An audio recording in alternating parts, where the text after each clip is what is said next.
Welcome to Now Go Lead, the podcast where we help you level up your leadership in just 5 minutes.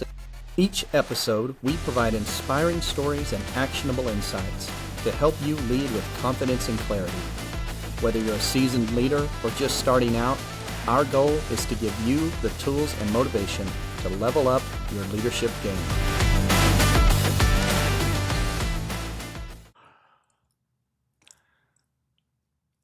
Have you ever had those moments in life when you could honestly say life is good?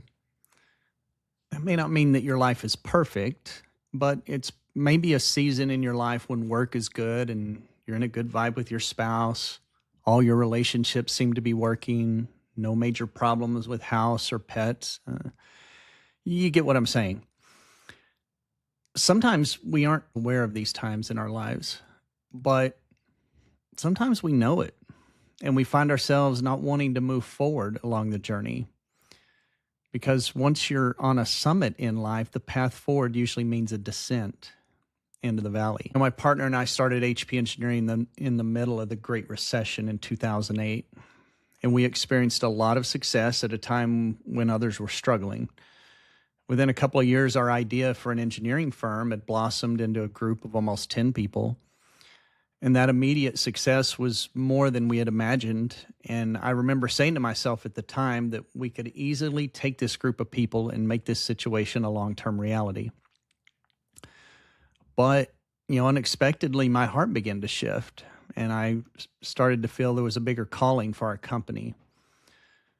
I began to develop a vision for something bigger, and so I broke away from our happy little group of 10 people, and I moved 100 miles away to go start a new venture for our company in another state.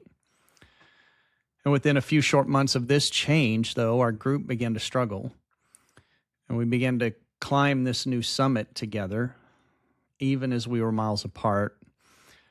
Organizationally, we went into a period of decline and chaos as our leadership was really underdeveloped, and our clients started to feel the effects. But our team rallied, and shortly thereafter, we started another office in the state. In 2016, we reached another peak moment. We had 3 self-sufficient offices with happy clients, but the moment of peace was relatively short-lived as it became apparent that we were going to have to make some big changes that would require us to once again pick up our tents and forge a new and more difficult path forward. So I relocated my family back to the home office and began the process of leading the climb to the next summit for our company. In a lot of ways, the stretch from 2017 to 2025 was the most difficult climb. As over the next 7 years, we would struggle to see and understand what we were becoming. We faced some serious opposition, both internally and externally, as significant groups in our company decided that the path we were on was not worth the price that had to be paid. There were times when we wanted to give up. There were times when we weren't sure we would see the light of the next day, but every obstacle that we overcame made us stronger, and it took us one step closer to the top. As I write this today, we're at a new summit, and I can look back over the past several months and I see clearly how we have been a perfect example of everything that's possible for this organization. Our revenue and profits have never been stronger. We have a great group of people operating at all levels of the organization.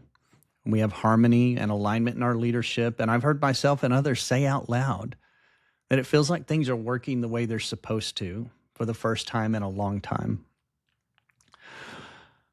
But we all know what's coming next. In the past, I've shared my leadership philosophy, and it should be clear that it's never been about me, about winning, or about getting to a place of some sort of ultimate success.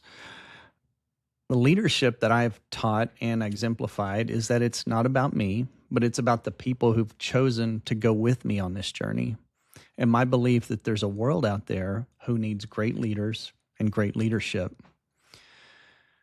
I truly believe that a huge part of the reason we are at this summit is because of their leadership and the leaders they've become. The tough thing about being at this summit is that when we look at the path forward, it'll mean moving on from a place that we really don't want to leave. But the truth of the path forward has always been inevitable. It's always the plan that one day the people in my organization would go and start their own leadership journey. I've always been pretty open about my faith. And as I was thinking about this summit moment, I was reminded of a story called the Transfiguration. As a bit of a backstory, Jesus' ministry was relatively short-lived compared to the impact that he had on people's lives. In 3 short years, he was able to recruit and develop 12 close friends and turn them into world-changing leaders. Yet, despite being under the close personal tutelage of a master rabbi for 2 years, his disciples still did not have an accurate understanding of what he was all about, even going into the final stretches of his ministry. But he had a select group of people, even among his disciples, that he pulled into his inner circle. And it was with this group that he was his most vulnerable and intimate during those final months. And once, during a private mountaintop retreat, Jesus took his inner circle and showed them his true nature. And the story says that while they were on the mountain, that Jesus was transfigured before them into an appearance of pure light. Not only that, 2 other dead Jewish prophets appeared and started speaking to them as well. Understandably, the inner circle was completely enraptured at what they were seeing, and one of them, in a moment of awe, just suggested maybe they should build some houses so we could all stay on the mountaintop permanently. But that wasn't the point of the plan. The reason Jesus decided to reveal his true nature to his friends was that he wanted them to know who they were really following and wanted to prepare them for what was ahead. Because within a few short months after this life-changing moment on the mountain, Jesus would be gone, and his friends would be left to carry on his message without him. So I can only imagine the scene that followed this event. The leader who has just dropped a huge reveal on his closest friends turns and begins to walk back down the mountain. And after a few moments to gather their thoughts, the inner circle gathers their wits together and starts running to catch up. "Where are you going, Master?" "I'm going to where the people are, and that's where you must go as well." I imagine their hearts were a little divided between the joy of what they had seen on the mountain and the sadness of knowing they had to leave it behind for the road ahead. Yet, there must have been also a great comfort in knowing that they were still following their leader, and they were locked in arms as they descended into the unknown. So take 5 minutes and consider, what have you been preparing for? Are you holding back some secret hope that you can stay in the warmth and safety of a summit for the rest of your life? Have you acknowledged the truth that someday it'll be your turn to take what you have been given and share it with the world, even if it means operating in a world without your current leader? So I hope you're preparing your team well for the road ahead. Your time with them may be shorter than you can imagine, and the pursuit of the vision must continue beyond your time at the front. Celebrate the summits, but don't delay the progress to be gained in the descent. It's time to now go lead.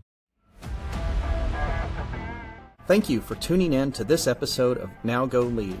Join us next week as we cover a brand new leadership topic and help you level up your leadership in just 5 minutes. For more resources, tips, and inspiration, visit our website at nowgolead.com.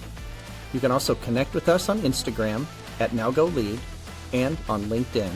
We would love to hear from you. If you enjoyed this episode, please subscribe, rate, and leave a review. Your feedback helps us grow and reach more leaders like you. Also, don't forget to share this podcast with your colleagues and friends who are on their own leadership journey. Now Go Lead is produced by HP Engineering Studios in beautiful Northwest Arkansas. Now go lead.